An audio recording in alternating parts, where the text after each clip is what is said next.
Welcome to Tax Notes Talk, a podcast from Tax Notes, the leading source of tax news, information, and analysis. Welcome to the podcast. I'm David Stewart, Editor-in-Chief of Tax Notes Today International. This week, heading for the exit.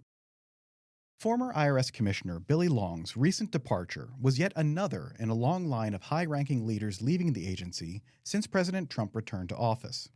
The IRS has also been sailing in uncharted waters with its response to some unprecedented requests from the Trump administration, such as the data sharing agreement with the Department of Homeland Security. Tax Notes Acquisitions and Engagement Editor-in-Chief, Paige Jones, recently spoke with Kathleen Walters, one of the departed high-ranking leaders at the IRS who opted to leave the agency after nearly 2 decades. Paige joins me now to talk more about their conversation. Paige, welcome back to the podcast. Thanks for having me, Dave. It's been a while since I've been in front of the mic as an interviewer, almost 6 years, but it's good to be back. Now, could you give us some background on Kathleen? Absolutely.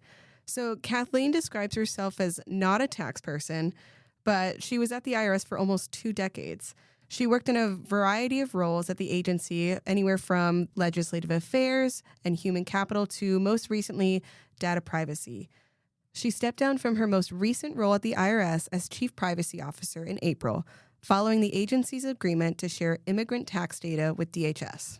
And what all did you talk about? Dave, we talked about everything. We chatted about how she started her career at the IRS, some of the things she's worked on most recently, like the agency's AI policy. She also gave us an inside view of what it's been like at the IRS this year amid such change and uncertainty. And she gave us some insight into why she ultimately left. We also discussed what it's like to be working moms in tax, which is a topic near and dear to my heart. Kathleen has a 9-year-old daughter, and I have a 2.5 and a 1.5-year-old. So as Dave knows from all of my fun stories about being sick and the crazy chaos of toddlerhood. I also bonded about that with Kathleen, and she also shared some great advice about work and parenthood that I certainly took to heart, and I hope others do too. Well, all right, let's go to that interview. Well, we have Kathleen in the studio. Kathleen, thank you for joining us. Thank you for having me. Well, we'll jump right in. So you've spent almost 2 decades at the IRS until recently, which we'll talk about a little bit later, and I'm sure our audience really wants to hear that. But tell us first, what interested you in joining the IRS and what made you stay? Well, I wasn't actually interested in joining the IRS, to be honest. I always wanted to go into government. I worked on the Hill during college 2 days a week. And then I went to law school, which I always wanted to do, and I went into private practice for a while, paid back my law school loans, and then started applying to government agencies. At the time, I was living in Dallas, and I wanted to get back to D.C., and IRS was the first one to give me an offer.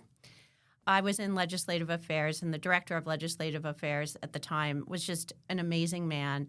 So I was excited about that, but I figured I'd stay for 6 months and then figure out which agency I wanted to go to. I was not a fan of partnership tax in law school. I loved securities, mergers. That's what I went into. But then 6 months turned into nearly 20 years. And you mentioned that law school was kind of always on the path too. Tell me about your interest in that. I decided I wanted to go to law school at the age of 4, which I wouldn't necessarily recommend to decide your life career at that youthful age. But my dad was a lawyer. He was just such a good person. He was 6'5" and very thin, so he reminded me of Abraham Lincoln. So I was a huge Lincoln fan, and I really wanted to be like my dad. And so I decided at 4, I knew I was going to go straight through college and law school, and I did. And I loved law school. Practicing law private didn't fulfill my service mission, which is why I decided to go back to the government. You were thinking only 6 months at the IRS, which then turned into almost 20 years. So what made you stay? So first of all, the mission. I think that the public looks at their paycheck and sees the money that comes out and doesn't think about all that we get for that. And I don't think we as a government do a good job of educating children on the purpose of the government, what we provide, and also fiscal responsibility, all those things. But we bring in 96% of the revenue that funds our government, which includes protecting our planes and protecting our country and Rhodes and, providing grants and scholarships and student loan. I mean, all of the things. So the mission, very powerful, but the people are great, right? I think also people think the government is a bunch of people sitting in D.C. who are intellectuals and don't understand them. But actually, I think it's over 90% of the IRS is not in D.C. I think it's more like 80 to 85% of the government as a whole. And the people are the people that are your neighbors in, Kansas City or, Fresno or wherever we have offices, a lot of places. And so I had the opportunity to work with incredible leaders. I had amazing mentors. And then I had a lot of opportunities. I'm not someone who aspires to be in the same job for an entire lifetime. So I was able to move to, really interesting positions because I had great people who were cheering me on. So you've held a number of different roles in the IRS. Can you talk a little bit about that? My background was in government, and I had worked on the Hill, so I applied for open position in legislative affairs. So that's where I started. Then I had the opportunity through some work I was doing to be exposed to the commissioner and the deputy commissioners and top leadership. And they pulled me up to work for the deputy commissioner of operations support at the time, who then it was 2007, 2008, identity theft really started to proliferate. And I had actually discovered, I'm very good with the web. I discovered that there were some sites, fake sites that were imitating the IRS and trying to get people to file with them. I discovered it because there are some years, right? The tax deadline is not April 15th. It sometimes, depending on if it's a weekend or there's a holiday in D.C., it can be a day or two later. And that was one of the years. And all these sites were saying April 15th, and I knew they were fake. We ended up determining that they were of Russian origin. And so the bosses had decided we needed a dedicated privacy office. We did not have an office. We had a small group of folks embedded within, at the time, it was our wage and investment organization who worked privacy. So my boss asked if I wanted to go with a more senior person, an executive, to help start the privacy office. And that was my first executive role. I was in my early to mid-30s, so it was not your traditional trajectory in the government. So tell me a little bit about your role. When you left, you were the chief privacy officer, correct? Yes. So I imagine that's changed a lot over the years. Tell me a little bit about what your position entailed or what were some of the big things that you all focused on more recently, maybe with AI? So it's totally different, right? We had 2 people, and then we grew to maybe 40 or 45 by the time I left and moved on to my next position. When I left this year, we hit our height of numbers in January. We were 650. The office had inherited other work from other organizations, including Freedom of Information Act work, which was a large portion. Our disclosure work was a large portion of the work we do. It's interesting, as a privacy officer, it's not just about protecting information, but it's ensuring that information that should be in the hands of the public, they have for government transparency. So it's a little bit of a dichotomy. AI, obviously, it's on everyone's, the tip of everyone's tongue. It's everywhere. We developed this past year the first AI privacy policy for the agency, which I'm sure will continue to be edited as the technology improves and changes. Authentication, we owned authentication policy for the agency. So as we were trying to increase our online services to taxpayers, how we ensure you're the right taxpayer is critical, balancing the burden on the taxpayer versus kind of ensuring that they're the right person. That was a big point that we worked on. So, and then there's just the traditional privacy stuff. Like I said, FOIA was a lot of our work. We get thousands and thousands and thousands of Freedom of Information Act requests every year.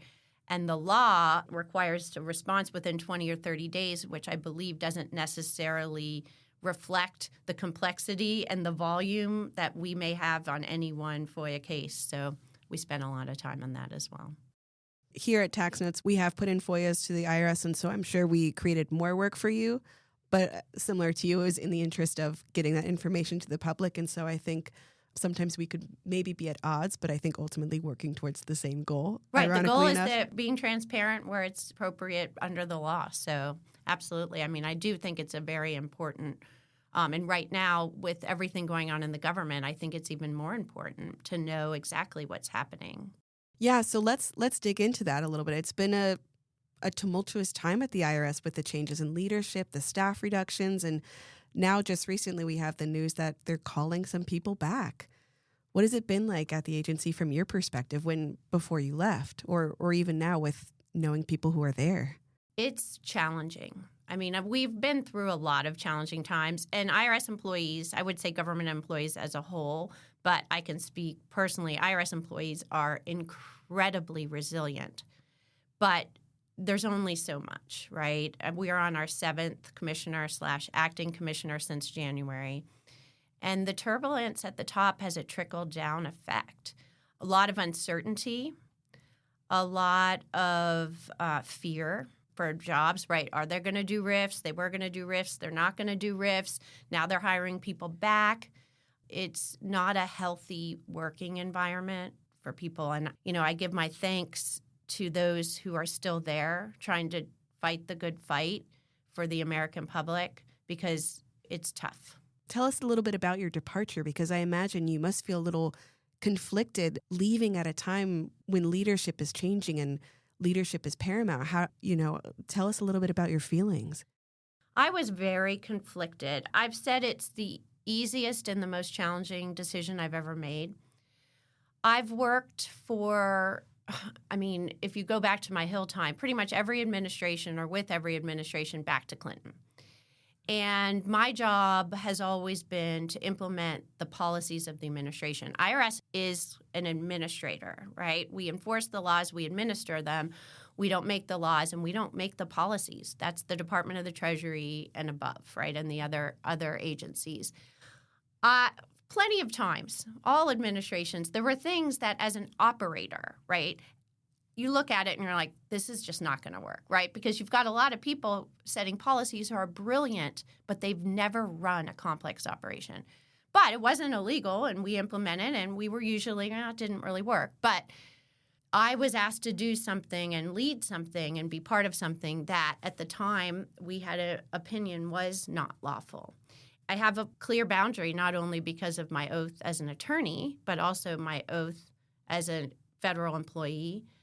So that was the easy part. The hard part was feeling like I let my employees down. Now, I feel like I'm going to cry. You're getting all Oprah on me, so aren't you? sorry. Where she makes everyone cry. I had an amazing staff. Our folks are so dedicated to the mission, not only of the IRS, but of protecting taxpayer data. And telling them I was leaving was probably, and I know I did cry on that town hall, one of the most challenging things I've ever done in my career. When I announced I was leaving, all the executives who worked for me said they were leaving with me. And so we left this critical organization at a very challenging time in the hands of senior managers who, by the way, we picked the best ones, and they are amazing. But even for the most seasoned executive, dealing with what is going on in the government right now is hard. So that was really challenging for me, and I've kept in touch and have, said, call me if you need anything, because that's what IRS leaders do, right? Our former leaders continued to mentor us, but it was hard, but also easy, right? You have boundaries that are clear, and once they're crossed, you really can't change. Yeah, I can't imagine being in that position. So your last day was April 28th. I don't want to make you cry more, but can you tell us, what was that last day like? Was it in person? You mentioned a town hall. Was it literally putting all your belongings in a box and walking out of a building that with all the people who you had worked with and been with for so long? I'd say it was somewhat less dramatic than that. Okay. Because most of my staff, I had staff in 38 states. I had very few people in D.C. In fact, most of the people in D.C. were the executives who were also leaving. And I had noticed, I wasn't one of the folks like you hear at the Department of State recently who got 5 hours notice that they were out and they had to pack up everything and say their goodbyes in a few hours. I had announced that I was resigning several weeks before. So I had gradually been, taking – I actually didn't have a lot of personal things in my office. I mean, I went to work, and there was a large period of time where we were doing more telework. So I had gradually – really the last day I hardly had anything to take out because a group of us who were all leaving were doing a happy hour, and I didn't want to lug all this stuff on the metro and to the restaurant. So I think it didn't hit actually – until when I stopped going to work, right? That day was sort of like, a little different. And then all of a sudden you wake up the next Monday and it's sort of, what am I doing, right? You said something made you leave the IRS. Can you tell us about that something? Was it related to sharing the immigrant? It was. Okay. It was related to sharing the immigrant data. There isn't an exception under our privacy code for immigration. There is an exception for individuals who are under active criminal investigation. It's a very complex exception. I know that your listenership is well aware of the complexity of the tax code. And one of our chief counsel attorneys had spoken with DHS when they initially came in requesting the data and had sent us an email that DHS had indicated they could not satisfy the requirements of the criminal investigation. That was for 700,000 names. When I was thrown in at the end, literally thrown in, I was kind of excluded from a lot of things in my last month or so at work because I was considered a blocker. That would be someone who was going to speak up if there were violations of the law. I was thrown in last minute when on the day I was told that an MOU was to be signed with DHS that I had not worked on. It ended up not getting signed that day, but it ultimately was signed after I left, I believe. But I was thrown in, and in the first conversation I had ever had with DHS and ICE, I was told that they ultimately felt there'd be $7 million. And we all knew there was – if they couldn't prove it for 700,000, they couldn't prove it for $7 million. The IRS was standing firm on what the requirements were, but none of us from the IRS side on the call felt that DHS would comply with them. They'd sign off on it and then not comply, and we had no way to know and no oversight. We do safeguard reviews of agencies under the law. My organization did that. Agencies we share data with, we go in every 3 years. Every 3 years, right? So it would be 3 years down the line, and then what? You can't take it back. One of the things I think that everyone, that's something I think about when I see what's happening with data, once your data is out there, it's gone. It's not like if someone steals something from you and you can get it back, maybe. It's gone, and you don't know where it is and what it's being used for. And that's something I took seriously when it came to my job of protecting taxpayer data. I mean, it must be very complicated in that this was a directive coming down from and a wish from the president. And yet, how did you balance, or how do you, come to terms with you're getting a directive from the president? And as you said, your oath as an attorney, your beliefs as, somebody at the IRS who upholds data privacy. At the time, we had an opinion from counsel it wasn't legal. So it was a very clear line to me, whether it's the president, the secretary of the Treasury, the commissioner of the IRS, if it's not legal, right? Even the military does not need to follow illegal directives, and that is about as chain of command as you can get in the federal government. So when I said it was easy, that was the line, and we had an opinion of our counsel.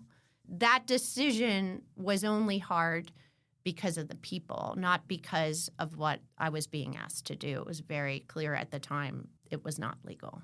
Had you encountered anything else like that during your tenure? No. Never. Not even that, hey, we want to do this, and then they heard back from you and you said, look, we can't, or this isn't legal? No. No. Never. Wow. Well, I want to turn to hopefully a little bit of a lighter note, and I want to talk a little bit about working motherhood. So you've been writing a little bit about this on LinkedIn, which I love, about how motherhood has made you a better leader. With the constant stream of sicknesses, illness, all of the, weird things that you get as a parent and have to take time off for, Tell me a little bit about how motherhood makes you a better leader or just a better employee. Well, leading you're only a good leader if you're a good leader of people. And a large swath of the people you lead have children, or they have parental care. They have, all the things that life throws at you. Before I had my daughter, for many years, I had her late, right? Quite late in life. Feel very fortunate I was able to have her. But I really couldn't relate to any of these. So I was just working all the time. And if you don't relate well with someone, it's hard to be a good leader. I think that, one of the things that motherhood did for me is really helped me understand the people I led and have more empathy for them. Also, you have to juggle a million balls when you have a small child. And I was not as good at delegating before I had a child, right? You get into that mindset, well, I know I can do this well, so I'll just do it. And I don't mind, because what am I doing tonight? I'll just work all night. Once you have a child, delegation is critical. And delegating well makes you a better leader because you're bringing up other people. I was fortunate to have the most amazing deputy, the most amazing executive team. And if I had to not be there, I knew they had it covered. So, there's so many things that I think motherhood was a benefit, although I did fear having a child would inhibit my career. And I actually took a step back out of the executive ranks after I had her for a couple years because I didn't want to regret. You can always get a job, theoretically, but you're never going to get those pivotal years with your child. And I was so thankful to have been able to have her at such an advanced maternal age. And it was the best decision, and it all worked out. But, yeah, I think we underestimate what parenthood as a whole, how it can shape you in a way that provides humanity that helps you lead people better. So you mentioned that it helped you relate to the people you were leading. This might be a little bit out of left field, but there are people with life experiences that you'll never have or just how do you recommend leading those people, or how do you approach that? Well, one of the things that I did as Chief Privacy Officer, and I was also acting Chief Risk Officer during a period this past couple of years, is I aspired to do one-on-ones with every employee. The Chief Risk Office was very small, so I spoke with everyone. But the Chief Privacy Office, I got to about 200. I would usually schedule 2 or 3 a week, 30 minutes virtual because they were not in D.C. And it was about whatever they wanted to talk about. And this was prior to return to office. A lot of them were at home. You'd meet their pets. You might see their kid. How do you get to know someone? You listen to them. So that, to me, I would recommend to any leader. It is time-consuming, but they were my favorite conversations of the week. So in talking a little bit about motherhood, you moved back into that executive role when your daughter was very young. What advice or what would you tell women of young mothers like myself? I have a 1.5 and a 2.5-year-old at home, or just entering the tax profession or thinking of entering the tax profession or the IRS. What would you say? There's a quote which I've written about on LinkedIn from Oprah that is somewhat, I'm going to probably slaughter and paraphrase it, but you can have everything, but you can't necessarily have it all at one time. And I think you have to understand that there are going to be times in your career where you're not going to be able to put in maybe as much at work because your parents are ill or your child, is ill, etc. And then there are going to be times when you need to give your all to work and you're going to need support. And that's okay for your job and that's okay for your child because that is what life is like, right? Adulting is not easy. And I think if you go into it with that mindset that you can't just constantly be at a high level with everything in your life, you will burn out and you will disappoint yourself because you're not going to be successful in all of the different things. That would probably be one of my best pieces of advice. That resonates for me especially. I think we were sold you can have it all, but you're absolutely right, just not all at the same time because it's impossible to juggle sleepless nights with big things going on at work all at the same time. You can't operate well off of 2 hours of sleep with a child screaming in your ear. So you've worked a lot in data privacy and AI. What do you think is next? Well, one of the things I hate to say, because I don't want to bring folks down, but your data is already probably out there somewhere, right? So then it becomes a question of, okay, if you accept that that's likely the case for mostly all of us, then what can you do to protect yourself, right, in the back end? In terms of AI, if I knew where it was going, I wouldn't be looking for a job because I would be investing in companies that were taking it there. I like to say, though, the thing about AI is that I remember when the internet proliferated in the 90s, and I remember the first time I leveraged it, I'd taken a class on Irish history, and I'm like, I wonder if I can do any of the research here instead of reading books in the library. And I started finding all kinds of things, but then I thought, well, how do I know this source is legitimate, right? So the internet, can you imagine life without it? I can't, but it had its own problems, and it still does. But it also serves a really good benefit to us. A lot of it is the intention of the people who are, creating the sites, et cetera, and then the intention of the people who are using it.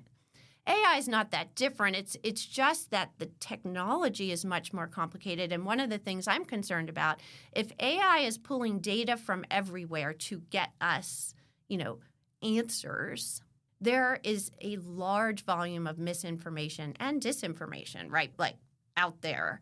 And how do you train AI to know what actually is legitimate or not? Just like, how do I know if this website's legitimate or not?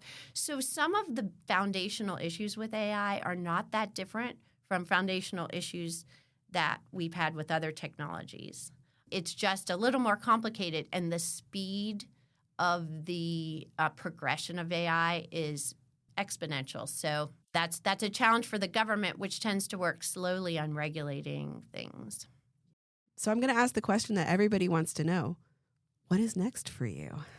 I am not sure. I am incredibly service-minded. I was not planning on leaving the government. I loved my entire experience there, I'd say possibly with the exception of 2025. And so I have sort of some guiding principles of what I'm looking for. I'm an operations expert. I've been in HR, privacy. I was our assistant deputy commissioner over all of operations. I was our deputy chief of staff. So I'm looking for, operations jobs or chief of staff jobs. That's my skill set. I have a mantra. I would never recommend myself for a job I wouldn't hire myself for. And I've turned down some jobs because I've told the people, yeah, you're great, but I wouldn't hire myself for this particular position. But it has to be for an organization that has a compelling mission.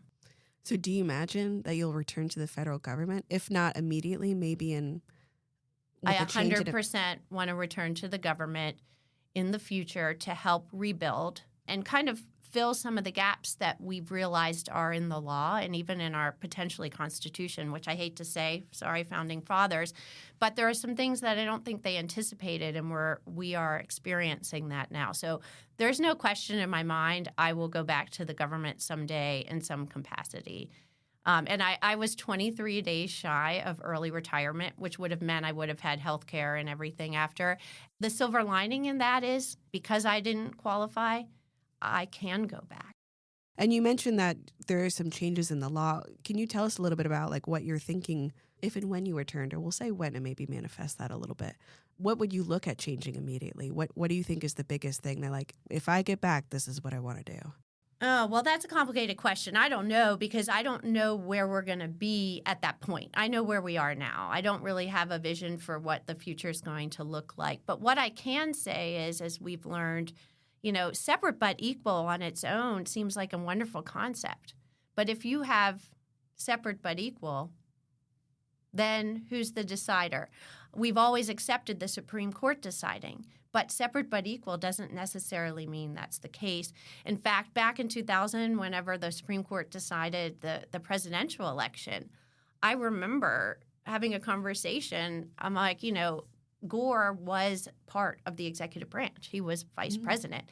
And I'm like, technically was separate but equal. Couldn't the executive branch challenge the judicial branch.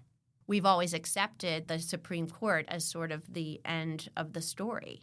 But the Constitution isn't necessarily set up that way. So there are a lot of things that I think we're going to need to reflect on. And I know I've been working with a lot of organizations on the side for fun, which tells you what my idea of fun is, to try to look at what's happened and what we know now and kind of think about what we might need to fix. But where we'll be as a country and as a government in a year, 6 months, I don't know. So I can't say I know yet what it is that I would be best fit to help fix. Any last words that you would share with your fellow colleagues who are still at the IRS? What would you say to them? I had a conversation with a very high-level person who I had mentored years ago when I was leaving, and that individual is still there. And basically, first of all, I think some of the two most powerful words you can say to them and to federal employees is thank you. I just flew this past weekend, and I was thanking all the TSA agents for what they did. So I want to thank them for continuing on. And also, I think, as I had told my friend when I was leaving, set your boundaries. Whatever they are, right? We all can set our own. Mine was what was lawful. And then once you have boundaries and you're committed to respecting them, decisions become easy. Is there anything else that you would like to say or to share with our listeners?